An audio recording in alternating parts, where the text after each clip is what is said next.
Hello everyone, welcome back to my channel. Happy Navratri to all.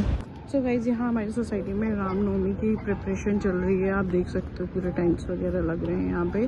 और कल ही है रामनवमी का सेलिब्रेशन यहाँ पे। उसके बाद माता रानी चली जाएगी। हमारा घर, सोसाइटी सब कुछ सुना सुना करके मतलब मेरे को तो अच्छा फील नहीं हो रहा है, क्योंकि एक तरीके से कंसिस्टेंसी और डिसिप्लिन सी आ गई थी लाइफ में। इतनी पॉजिटिविटी सा फील हो रहा था। अब वो सब कुछ फिर से कभी होगा कभी नहीं होगा, ऐसा ऑप्शनल टाइप सा हो जाएगा। बात बताओ मुझे, आपकी मैम क्या बोलती है जब मुंह खुला रहता है तो क्या होता है? मुंह में मस्कीटो घुस जाता है। मस्कीटो घुस जाता है? आपके साथ कभी ऐसा हुआ है क्या?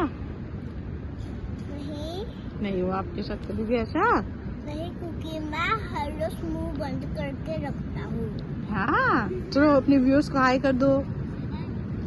हाय। हाँ।